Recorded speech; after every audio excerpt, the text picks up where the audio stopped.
सभी साथियों का बहुत बहुत धन्यवाद।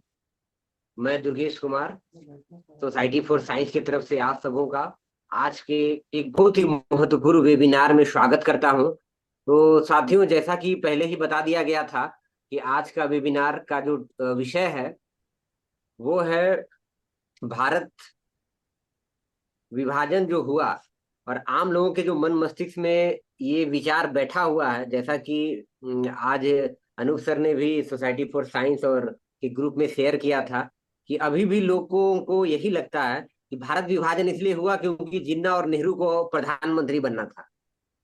अगर वो दोनों मान जाते कि कोई एक बनेगा तो भारत डिवाइड नहीं होता। तो उन लोग क्या है कि जनरली लोगों के पर्सपेक्टिव से कि ये आदमी जो है अकेले डिवाइड कर दिया, वो आदमी की वजह से डिवीजन हुआ।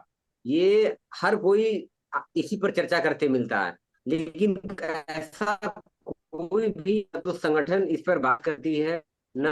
अभी तक इतने सालों में किसी ने प्रॉपर एनालिसिस करके ये चीज बताया है कि आखिर भारत विभाजन के असली गुनहगार क्या था, क्या परिस्थितियां थी। तो सोसाइटी फॉर साइंस इस चीज को बिल्कुल गलत मानती है और वो उस समय के ऐतिहासिक भौतिक परिस्थिति को के विभाजन के लिए जिम्मेदार मानती है। इस विषय में हमारा जो ब्लॉग है उस पर सुरेश श्रीवास्तव सर ने एक बहुत ही विस्तृत लेख भी लिखा है, जिसको कि पढ़ करके आप लोग समझ सकते हैं और असहमति दर्ज करने पर सवाल भी पूछ सकते हैं, जिसका जवाब हम लोग देने का प्रयास करेंगे। ब्लॉग पर आप जब जाएंगे तो भारतीय उपनिवेश दो ग्रुपों का मार्क्सवादी विश्लेषण के नाम से आपको ब्लॉग मिल जाएगा। तो साथियों, अब हम लोग आज के वेबिनार को शुरू करते हैं। तो जो साथी ने भी इस आलेख को पूरा पढ़ा है, उनके पास अगर किन्हीं प्रकार का कुछ प्रश्न है तो वो यहाँ पर रखें। सुरेश श्रीवास्तव सर उसका माकूल जवाब देने का प्रयास करेंगे। स्वागत है साथियों। Did you read the article in the Times of India today? वो जो टाइम्स ऑफ इंडिया में जो आर्टिकल जो है वो किसके द्वारा लिखा गया था या? That I don't, I'll have to check it, but it was about who is responsible. Okay. So they consider Jinnah and Nehru or whatever it is, and then the author is saying, you know, it was the Muslim League and the Hindu Mahasabha, and not individually. So to that extent, he is correct, but हाँ। holding Muslim League responsible is wrong. It was basically the Hindu fundamentalists who were या responsible ठीक है। because they did not want to give autonomy to Muslim areas हाँ because they were apprehensive that in due course other southern states will also start demanding autonomy. हाँ Because in Nehru report, you will see that Madras Congress was with Muslim League, while Hindu Mahasabha was opposing. Okay. Fundamental confusion इसलिए है because what is nation? Now, if you read ideas of Jinnah, Iqbal, or various other philosophers also, then and even the dictionary meaning, it doesn't say nation means geographical boundary. areas or nation state. Nation means the life of the people, the culture, how they live, all that. That everything social includes in nationality. So when Muslim League, when Jinnah was asking for a separate area for Muslim, because he was addressing it as a different nation within nation, within geographical boundaries, while other people take that he was for a geographical area to be carved out as a separate country or as a separate nation, which is not correct. The fundamental difference comes from their this understanding of nation. If you see the Nehru Committee report on the question of separation of Sindh from Bombay presidency, there he has clearly written that the opposition by Hindus is not so much because of political or religious reasons. It is more of economic reasons, because Hindus think that if Muslims are in majority, their economic interests will suffer. Yeah. So this is what goes with the Marxist approach, that fundamentally it is the economic interest which governs everything. Okay. So the whole story unfolds not only in 1928 at the time of the report, ever since 1861, when Britishers decided to include Indians into the councils. From there itself it is started.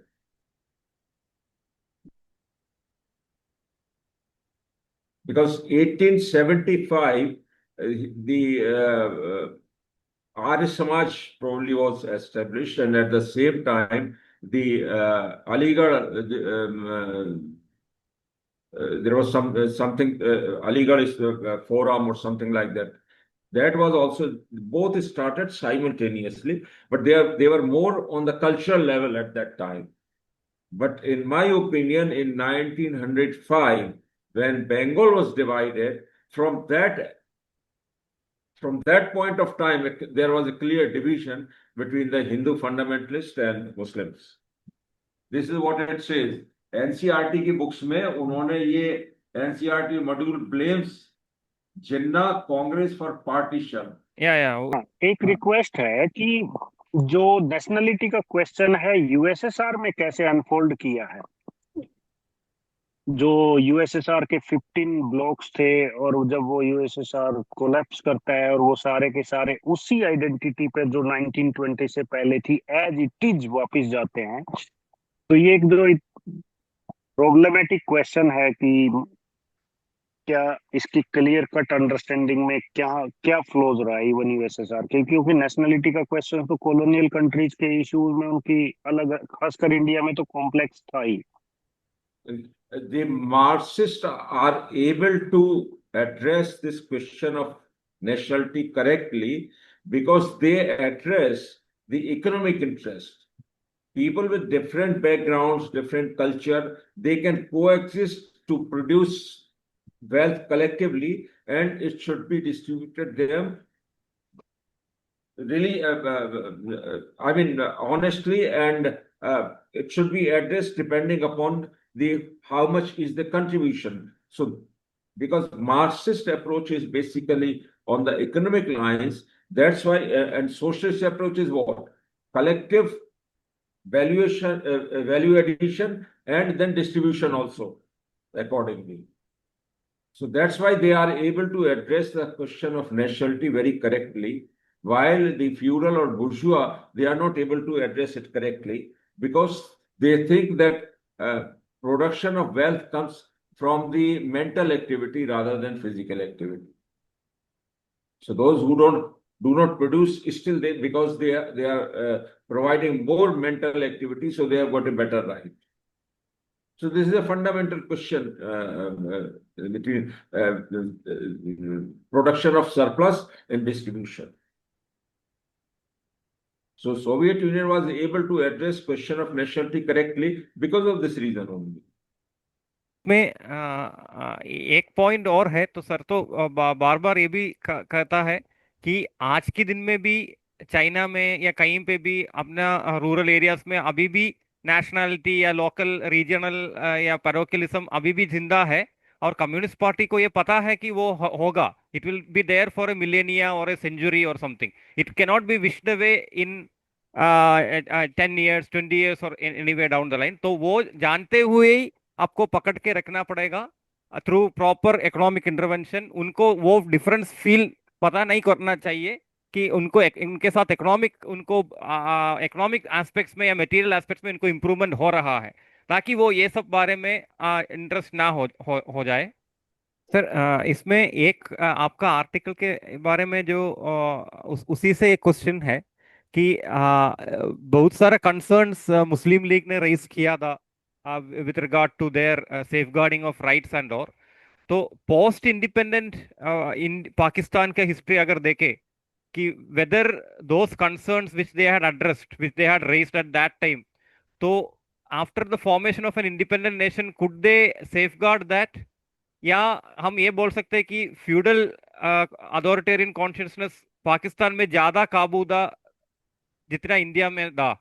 इसलिए उनको आ, जितना वो सोच रहा था इकबाल, जिन्ना या रहमत अली, उतना विकास वो लोग कर नहीं पाया है as a nation, as a country. No, no.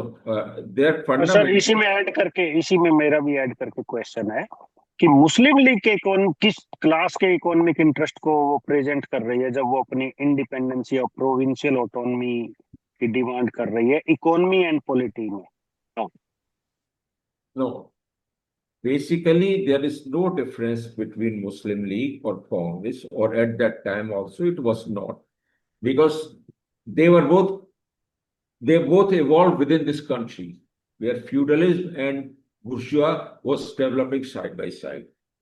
The difference was that within India, on religious ground, one community wanted to have hegemony over the other. Now, religion is just one part, but they are two different nationalities, because this has been very clearly explained by Iqbal Ahmad in his speech also, that presidential speech which I have included in this, and Jinnah also in 1940, that it is the way of life itself is different. They are two different nations because they are two different people who have got everything different culturally, religiously. Religion is just one part. On the basis of religion, it was easier to organize people. That's why Hindu Mahasabha or Muslim League, for that matter, were clearly able to identify as two different nationalities. But in the core of their economic policy or political philosophy, they were both same. So opposition was not Muslim League was not fighting on behalf of the poor and deprived classes. It was fighting on this ground only, that Hindu nationalists or fundamentalists yes sir, will be able to suppress the. यहाँ पर ये to nation theory का जो clear cut fundamental difference है वो स्पष्ट हो रहा है। Yes. जो टू नेशन थियरी का जो डिबेट आज भी चल रहा है पोस्ट इंडिपेंडेंस में भी, उसमें यही आता है कि भाई एक तरफ हिंदू महासभा है और आरएसएस है जो हिंदुत्व को उसी बेस पे बनाते हैं, फिर दूसरी तरफ कांग्रेस या कम्युनिस्ट या लेफ्ट लिबरल का ये लॉजिक आता है कि दूसरी तरफ मुस्लिम लीग भी वही है। टू नेशन थियरी के यही दो प्रोपोनेंट है, लेकिन टू नेशन थियरी में ये जो कल्चरल और सिविलाइजेशनल एस्पेक्ट है, जिसको इवन इनफैक्ट रिसेंटली ये जो आसिफ मुन्नीर है जो जिसे फील्ड मार्शल बनाया, उसकी जो स्पीच आई थी पहलगाम से पहले की, वो वहां to that extent he is correct कि भाई हमारी फंडामेंटल डिफरेंसेस हैं और वे ऑफ लिविंग लाइफ में हमारे एस्पिरेशंस अलग हैं, गोल अलग है, लिविंग स्टाइल अलग है, वहां तक कोई डिबेट नहीं है। वो नेशनैलिटी का क्वेश्चन एज इट इज वैसे हो सकता है, उसको तो वैसे देखने की जरूरत है, उसके बगैर तो ये सॉल्व नहीं होता कि मुस्लिम एंड हिंदू। लेकिन गांधी, नेहरू, लेफ्ट लिबरल, बिपिन चंद्रा, ये सारा का सारा मॉडर्न कैपिटलिज्म, वेस्टर्न कैपिटलिज्म का जो लिबरल फ्रेमवर्क है उसके अनुसार चल रहे हैं कि भाई मॉडर्न स्टेट सेकुलर होगा, उसमें रिलीजियस ऑटोनॉमी हो सकती है, आपकी प्रैक्टिस जो कॉन्स्टिट्यूशन में भी इंक्लूड किया गया उसी लेवल तक। अदरवाइज फिर आपका रिलीजन को उतने स्पेस की भाई आपका पर्सनल बिलीफ का इशू है, जैसे गांधी रखता था और फिर नेहरू और उन्होंने भी रखा कि आप अपनी रिलीजियस प्रैक्टिस सेपरेट रख सकते हैं, आपकी कल्चरल प्रैक्टिस रख सकते हैं, माइनॉरिटी को उतने प्रोटेक्शन दे दिए गए, लेकिन उस लेवल पर नहीं कि भाई ये एक सिविलाइजेशन अपने आप में एक नेशनैलिटी रिप्रेजेंट करती है। जो हिंदू फंडामेंटलिस्ट आरएसएस क्लेम करते हैं कि Hindu is not a religion, it is a way of life. आपका सुप्रीम कोर्ट तक कहता है कि हिंदू को रिलीजन के फॉर्म में नहीं देखना चाहिए, it's a way of life, because you don't have a pope, you don't have a monotheistic god, you have got multiple gods and all kinds of things.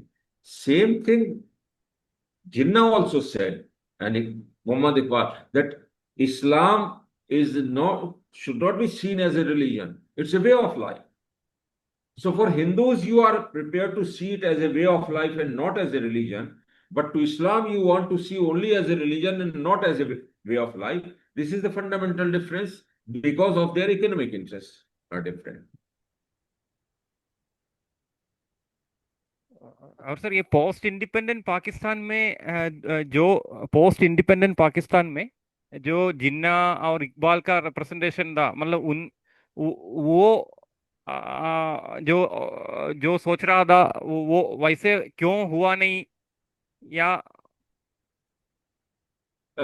वहां और यहाँ में जो बेसिक फर्क है, और जिस वजह से मैं देखता हूं कि इंडिया में bourgeois democracy was strengthened very quickly, while in Pakistan it could not, it rather failed. Again and again, military coup, and then back to elected form of government, and then again this back and forth was because the contradiction was more sharp there. Here, because of the presence of the Congress, which was able to control both the sides, the communists also, and the socialists also, and the fundamentalists also, and they were able to tread on the middle path, and slowly, slowly, with the economic development, they have been able to strengthen the democracy. That's why you find that democratic institutions are more strong in India than in Pakistan. Otherwise, basically, economically, there is no difference. This is how I look at it. इसमें sir साथ में इस्लाम के सवाल पर तो उसका politics भी आता है, क्योंकि इस्लाम तो एक कोडेड रिलीजन हो गया और उसमें इस्लाम इटसेल्फ ए पॉलिटिकल थियरी के तौर पर भी उसका प्रेजेंटेशन आता है। नहीं नहीं समझ आया तुम्हारा क्वेश्चन। मुस्लिम्स का तो जो इस्लाम है, उनकी जो प्रीचिंग है कुरान की है, और उनकी जो प्रैक्टिस है कि भाई इस्लाम में तो बाकी इस्लाम और गैर इस्लामिक के बीच का जो डिफरेंस है वो करते हैं, और उसमें उनका जो अपने रिलीजन की स्प्रेड है उसमें तो वो फिर पॉलिटिकल एंगल भी आ जाता है। नहीं उसमें इस्लाम क्यों? मुझे पॉलिट this is a false narration, you are mis hmm informed and guided. Hindu hmm और बौद्ध का झगड़ा, शैवाइट्स और वैष्णवाइट्स का झगड़ा क्या आपके यहाँ नहीं रहा है? क्या हिंदुओं ने वो कौन सा बिहार का वो था अशोक का सक्सेसर कौन सा था, जिसने एक बौद्ध का सिर काट के लाओगे तो एक अशरफी नाम, बौद्ध धर्म को यहाँ से फिनिश करने के लिए कौन रिस्पॉन्सिबल था? हिंदू थे ना। हम्म तो फिर पॉलिटिकल तो हिंदू भी है ना। हम्म पॉलिटिक्स देखिए, हिस्टोरिकल मटेरियल क्या सिखाता है? In a class divided society, you cannot be without politics. That's why it is hmm political economy. Hmm Marxism is a science because of political economy. The moment you try to separate politics from economics, you are wrong. So to say that Islam intervenes or delves into politics and Hindus don't, it's wrong. Hindus are as much political as Islam.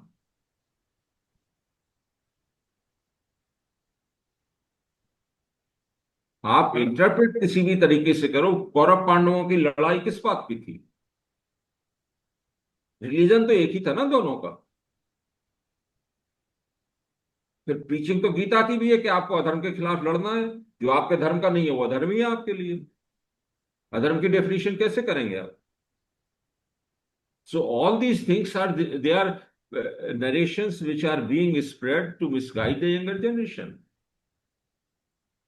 जैसे आपने ये बोला है कि उनकी text में बहुत सारा ये प्रोमिसेस दिया गया है, जो those who will fight for their establishment तो ऑफ देयर रूल। बेसिकली खैर मेरी उसको लेकर स्टडी नहीं है, तो इसलिए मैं उसको उस फॉर्म में रेज भी नहीं कर रहा हूँ, मैं तो शेयर कर रहा हूँ। नहीं, बात इसके लिए सही है वजेंद्र, कि वजेंद्र इसके लिए बड़ा सीधा सा है। You see the reality of political division between in Islamic countries.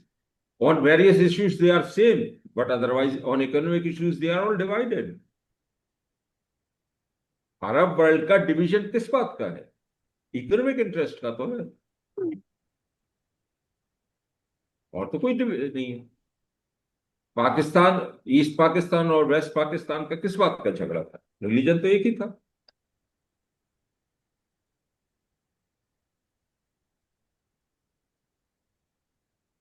तो ये जो सोचना है कि मुस्लिम और इस्लाम alone teaches or delves into politics and no other religion, No, religion and state have been hand in glove from the very beginning. Yes, they have been. तो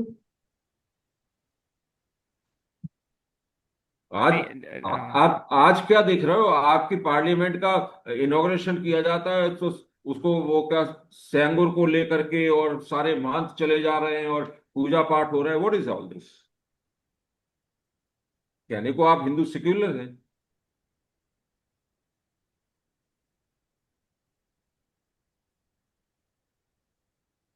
नहीं, वो आपने तो अब एक राइट विंग गवर्नमेंट रूल कर रही है, but to the extent like एक क्रिश्चियनिटी मिनट एंड ना, Hindu and other religions. Just just minute. Narasimha Rao ने 1991 में गवर्नमेंट बनते ही साथ रिलीजियस एक्ट, वर्शिप एक्ट में, प्लेसेस ऑफ वर्शिप एक्ट में क्यों क्यों अमेंडमेंट किया कि only Ayodhya will be exception, otherwise it will be applicable.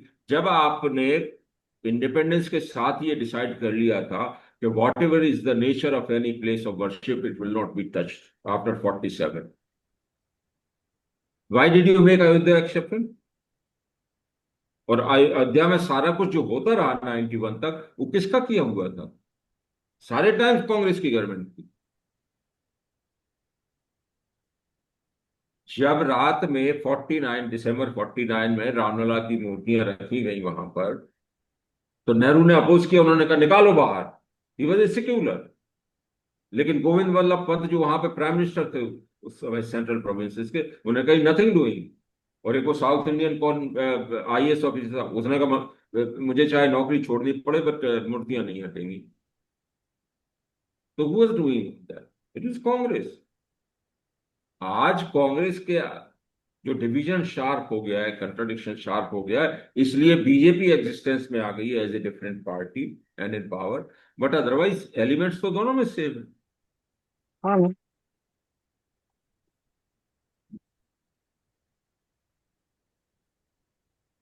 Sir उस डायरेक्शन में तो कांग्रेस का डायरेक्शन जो जा रहा है वो सही जा रहा है ना, because they are eliminating feudal elements one और one by one they are abandoning and joining, the polls कौन? Are getting separated. मतलब हाँ हाँ कांग्रेस में जो हाँ। आपने बोला दोनों एलिमेंट्स दा, तो वो शार्प कॉन्ट्रडिक्शन आया और दूसरे फॉर्म में बीजेपी एक पार्टी के रूप में आ गया, तो जो फ्यूडल एलिमेंट्स दा कांग्रेस में वो वन बाय वन उसको अबैंडन करते जा रहा है। वो तो होगा।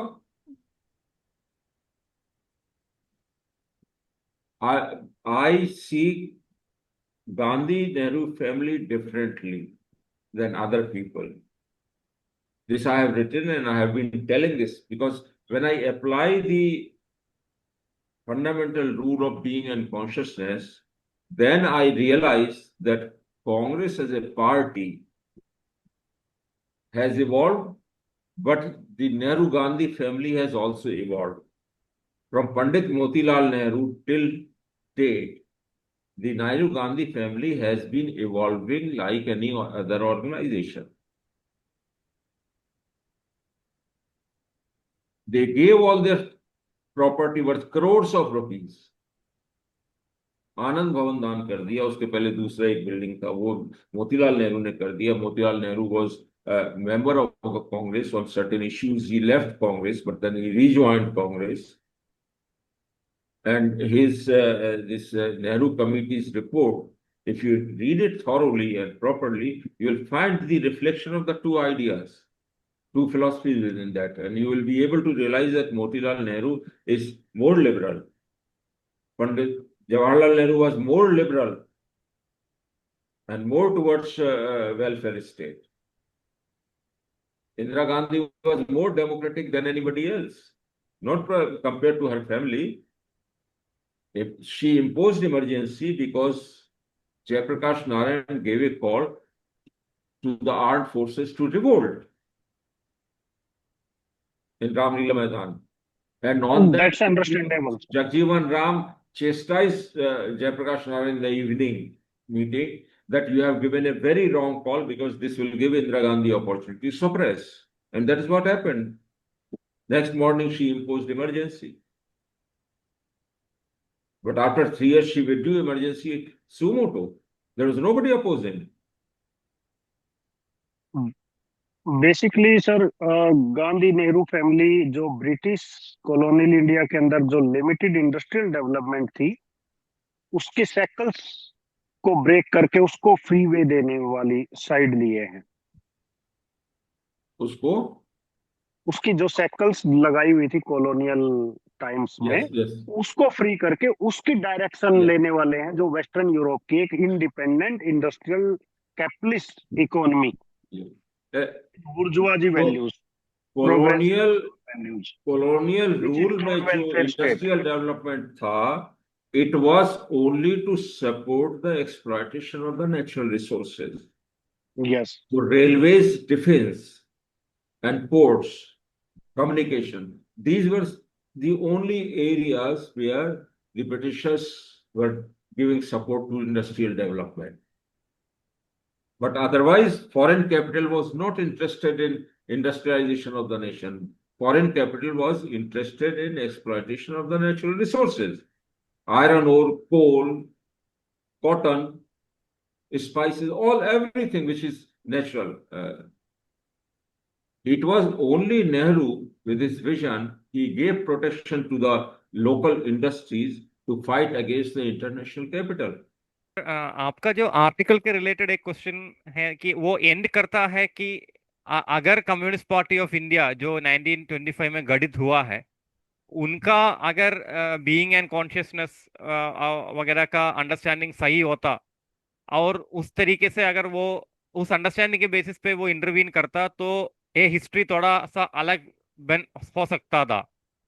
तो उसमें हम अगर, क्योंकि आपने एनालिसिस कांग्रेस का और मुस्लिम लीग का किया है आर्टिकल में, तो कम्युनिस्ट पार्टी की तरफ से क्या लैप्सेस हुआ है जिसके जरिए उनको जो मतलब ये फ्रीडम स्ट्रगल का या एंटी कॉलोनियल स्ट्रगल का लीडरशिप पोजीशन में वो आ नहीं पाया, जबकि चाइना में वो उस पोजीशन पे आ पाया, वो अगर कुछ पॉइंट्स अगर है। उसके बारे में मेरी ओपिनियन ये है कि कम्युनिस्ट पार्टी का formally establishing communist party in 1925 was wrong because understanding of Marxism was not available here. It was bourgeois democracy on the line of Britishers, because Britishers had complete monopoly in this country. So whatever were the policies, economic or political, of Britain, which was the most advanced country industrially also, and in terms of, and that's why in terms of bourgeois democracy also. So when Communist Party organized itself and started giving a call that they will be able to bring in socialism, it was wrong because the material conditions were not right.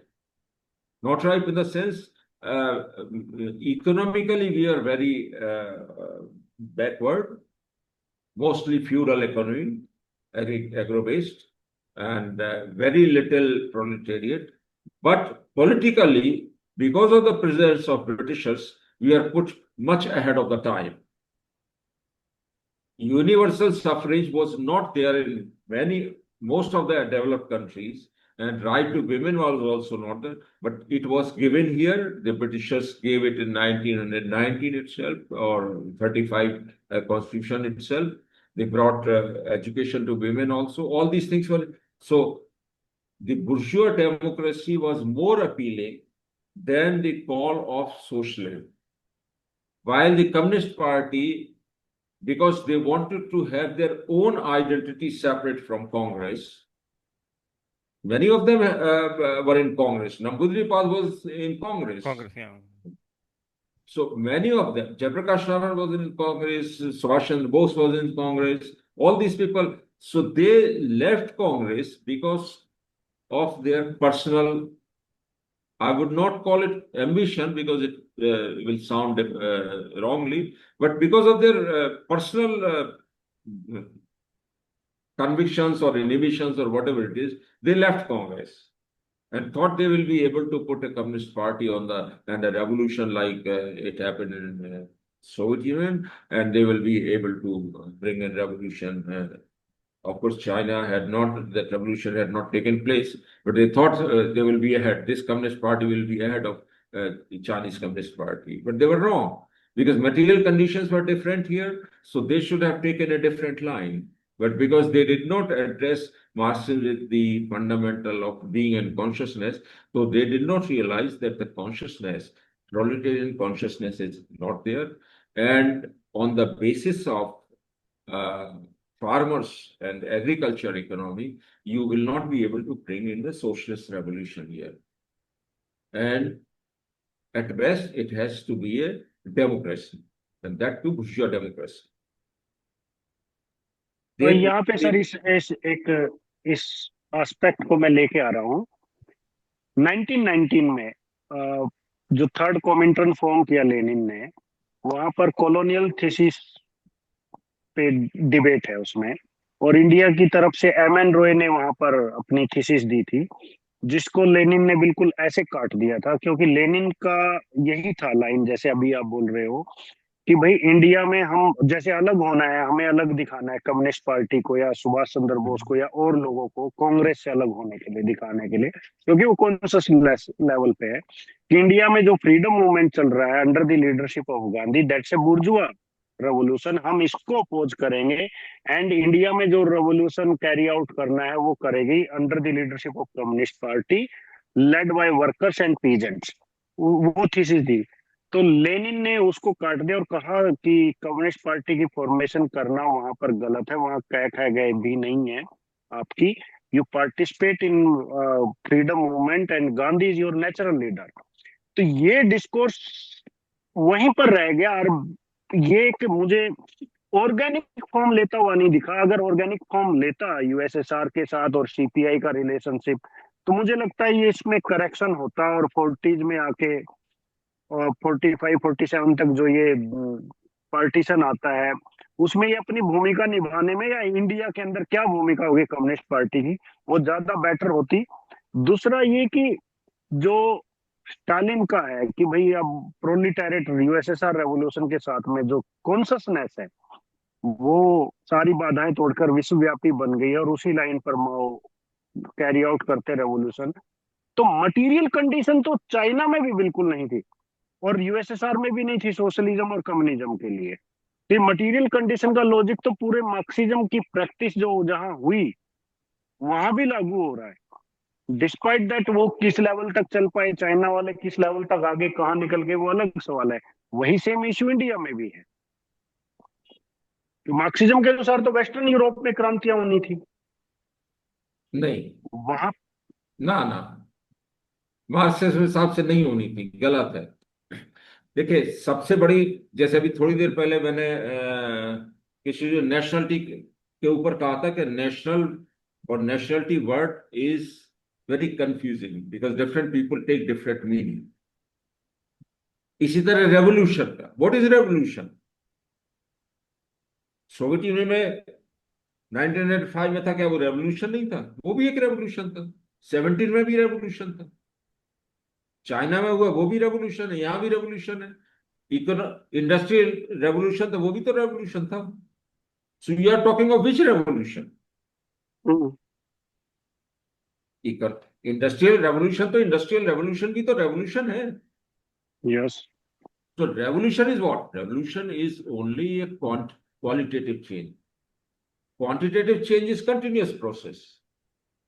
The moment it converts into a different thing, it is a qualitative change, and that is what is revolution. So from feudal mode of administration, you are going to a bourgeois mode of administration. That's a revolution.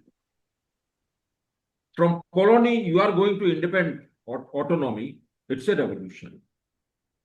So British bourgeoisie was very, very enlightened, and they ruled this in 1857. They could foresee what is going to happen. That's why they took charge from East India Company and brought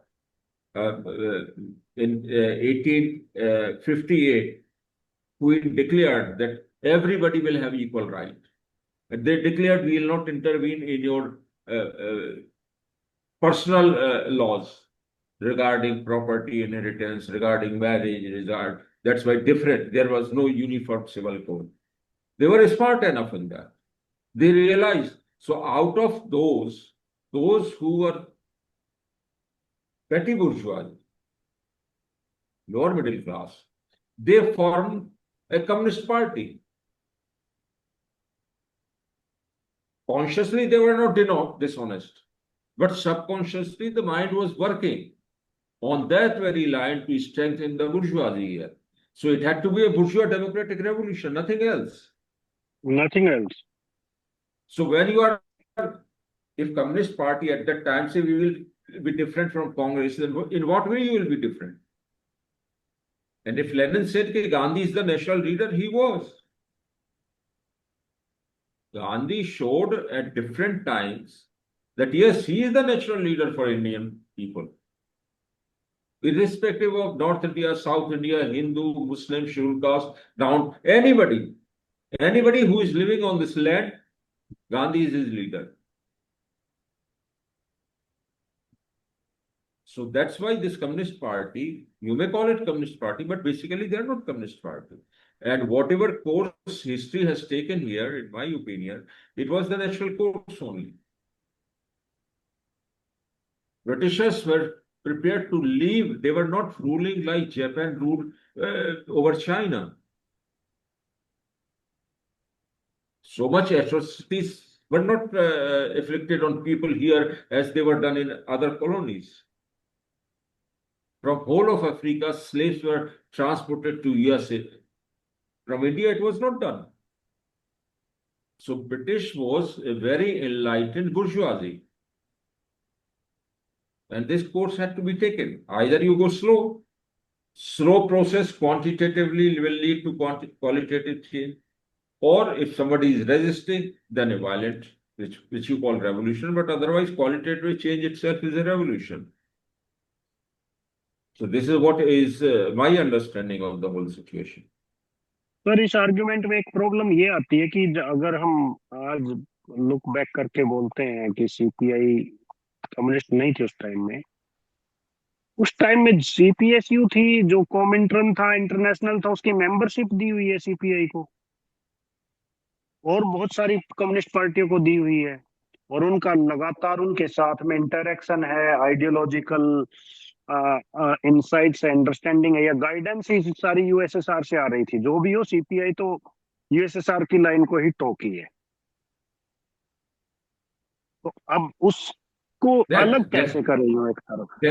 That itself was wrong. Why should you? Because it is your responsibility to analyze your conditions. It was not for CPSU to analyze your conditions. They will analyze, they will take the conditions as you analyze. This is what is democratic centralism. In democratic centralism, why we insist that theory is more important. First of all, theory.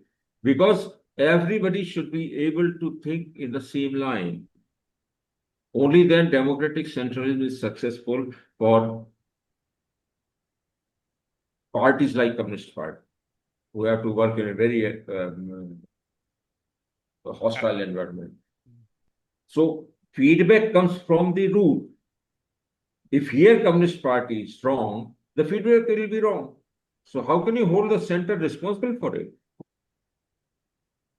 I don't agree that CPSU was guiding. After all, they were guiding China also in that sense.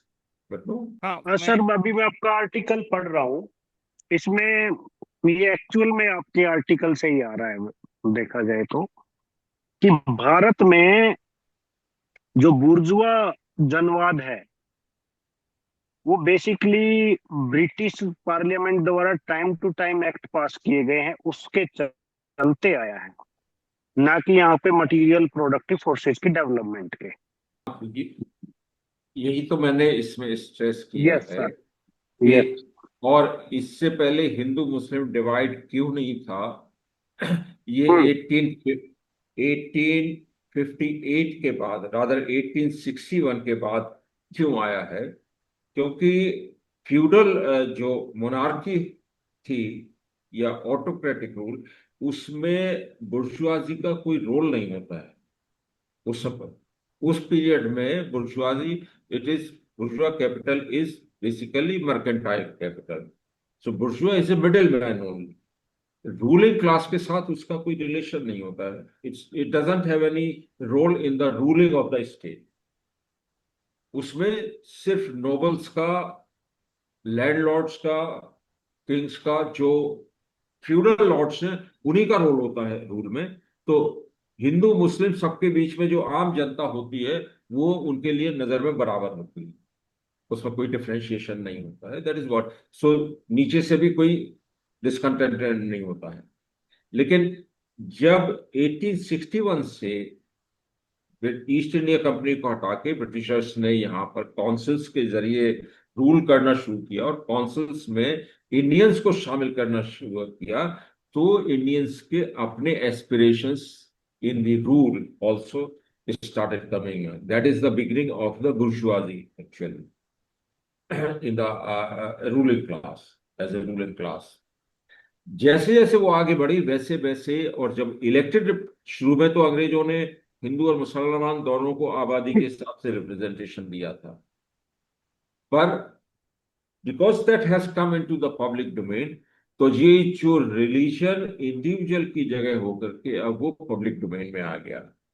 और जैसे जैसे councils का act में change होता गया, more and more representation through the elected representative, तो elected representatives ने अपने आप को रिलीजियस बेसिस पर ऑर्गेनाइज करना शुरू किया, because that was the most convenient. Religious basis पे इसलिए, उस सेंस में नहीं सिर्फ रिलीजन के लिए में, बट जो रिलीजियस कम्युनिटी होती है, वो ट्रेडिशन के हिसाब से उनकी अपने way of life, way of living, everything becomes common. जिसको कि एक नेशनलिटी कहा गया है. So they become two different nationalities. The each nationality, Hindu and Muslim, they started organising themselves on those lines to have a more representation in the ruling. This was how it was evolving. The bourgeoisie was evolving here, and this is how the bourgeois democracy was also evolving slowly, slowly.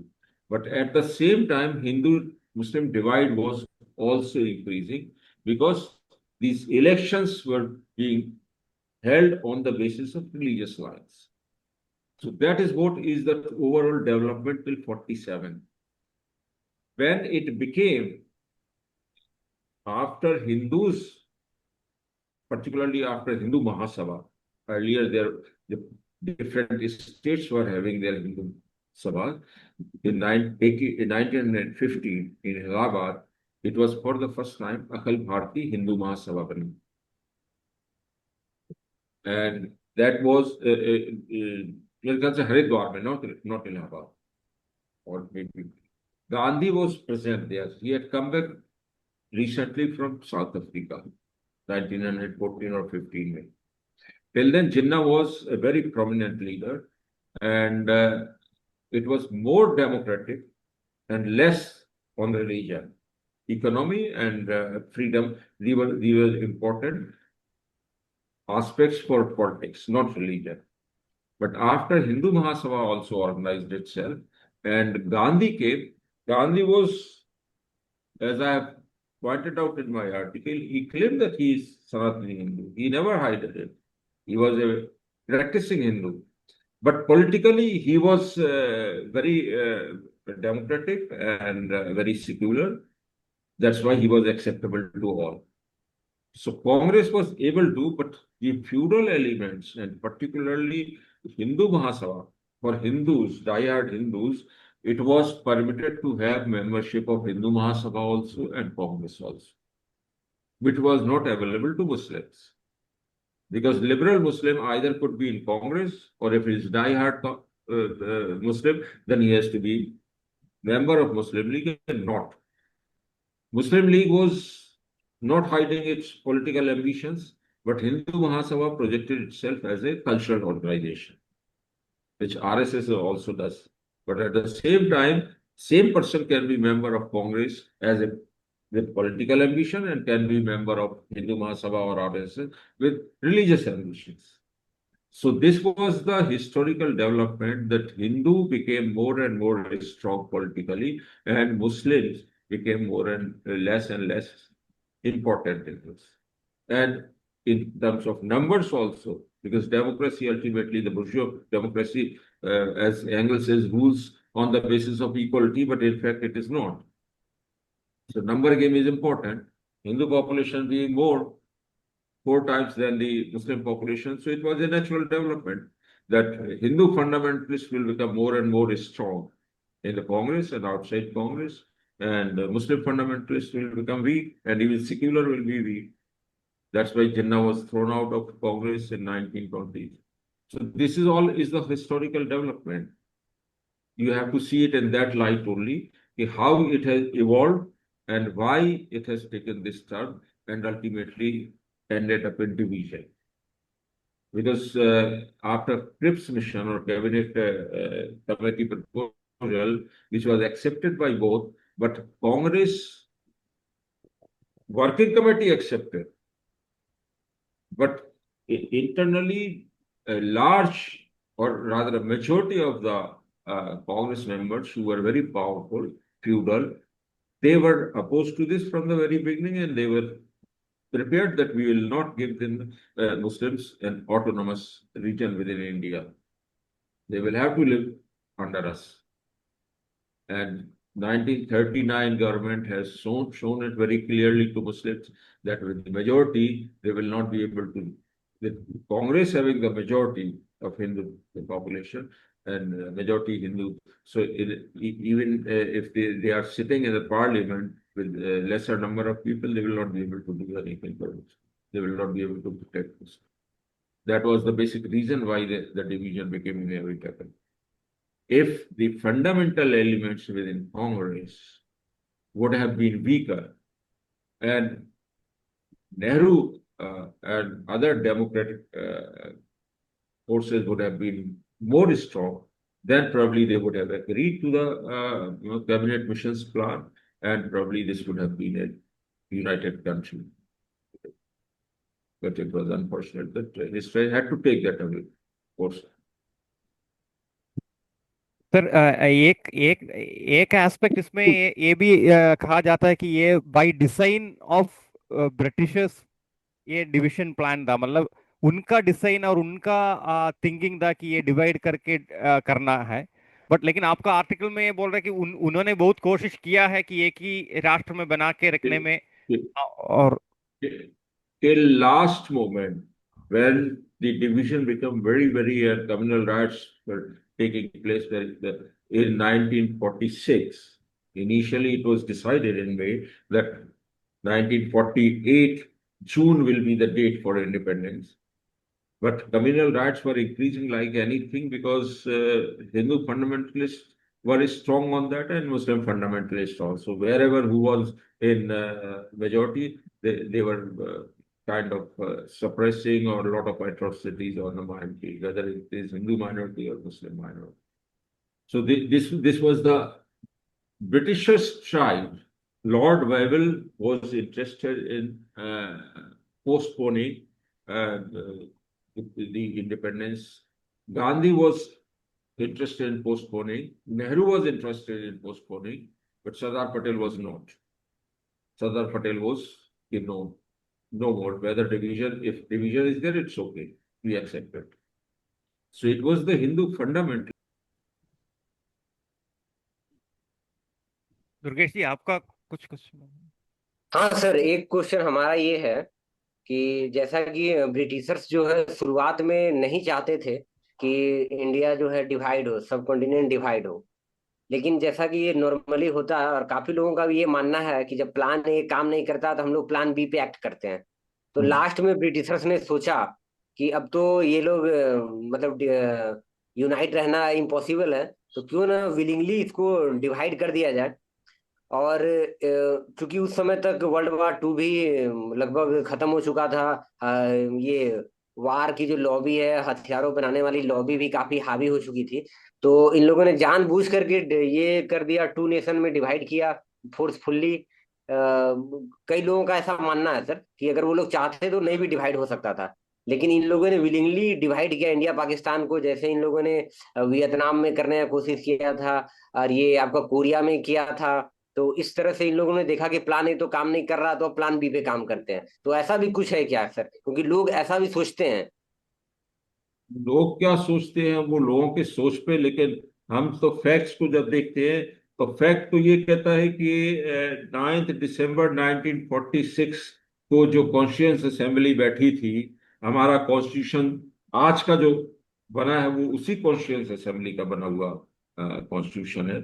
उस constituent assembly में मुस्लिम league के member भी थे, कांग्रेस के member भी थे, और princely states भी थी। और उस कॉन्स्टिट्यूंट असेंबली को डिसाइड करना था क्या करना है, तो ब्रिटिशर्स का तो रोल ही नहीं था वहां। डिवीजन कहां से था ब्रिटिशर्स के हाथ में? प्लान बी कहां था ब्रिटिशर्स का? ब्रिटिशर्स ने तो आपके हाथ में दे दिया था कि तीन ग्रुप हैं, तीन पार्टीज हैं आप लोग, कांग्रेस है, मुस्लिम लीग है, और प्रिंसली स्टेट्स है। आप लोग बैठ के डिसाइड करिए, अपना बनाइए कॉन्स्टिट्यूशन। और उसके लिए भी उन्होंने जो बैकग्राउंड बनाई थी जिसके ऊपर ये एग्री हुई थी कॉन्स्टिट्यूंट असेंबली और उसका इलेक्शन, वो भी कैबिनेट कमेटी के प्रपोजल में था। ग्रुप ए, ग्रुप बी और ग्रुप सी। एक ग्रुप में सारे हिंदू, सेंट्रल इंडिया की जितने भी हिंदू स्टेट्स हैं, प्रोविंसेस हैं, वो शामिल होंगी। और जो वेस्ट में है, मुस्लिम स्टेट्स, वो एक ग्रुप में होंगी। और जो ईस्ट में मुस्लिम डोमिनेटेड एरिया, वो एक ग्रुप में रखे जाएंगे।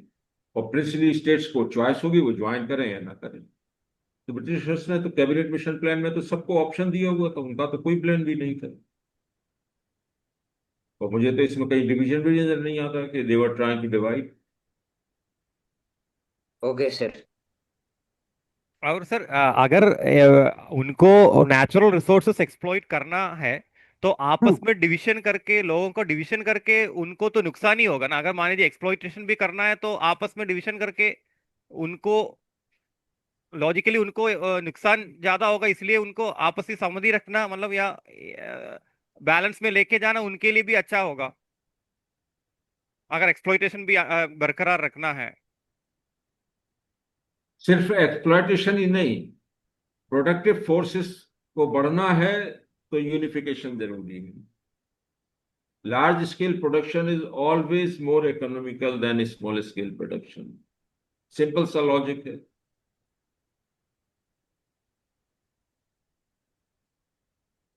तो इसलिए capitalism try to bring the capital together. एक एक पैसे को इकट्ठा करके बैंक में लाया जाता है, so that crores of rupees can come at one point.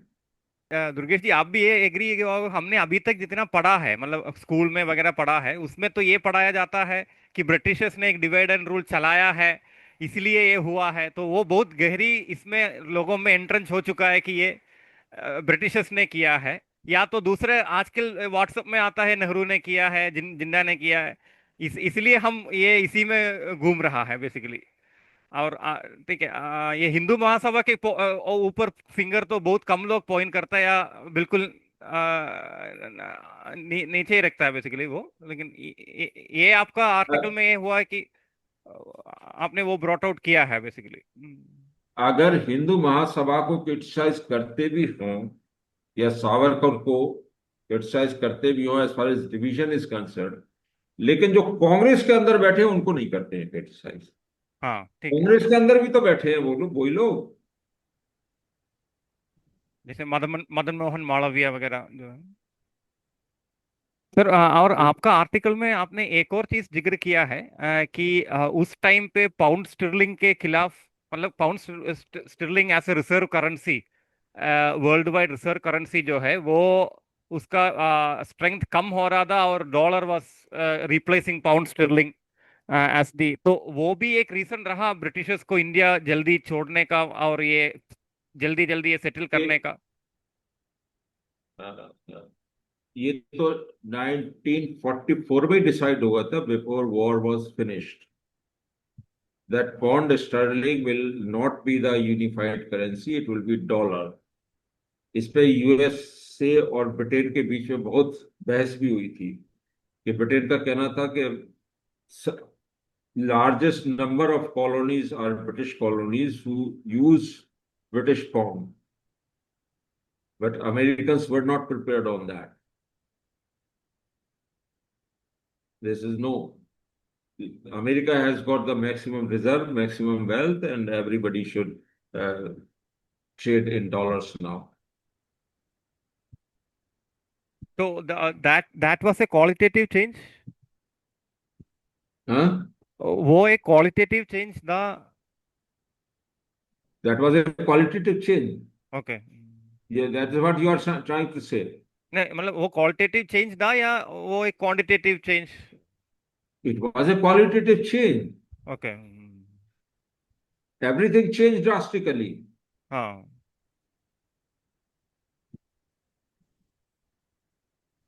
क्योंकि ये पॉइंट भी आपने हाईलाइट किया है वो अपने आर्टिकल में. हाँ, तो ब्रिटिशर्स के लिए इंपॉर्टेंट और एसेंशियल क्यों हो गया था? And Churchill lost his government because of economic conditions of Britain. Britain was not in a position to sustain any expenditure in any kind of conflict anymore.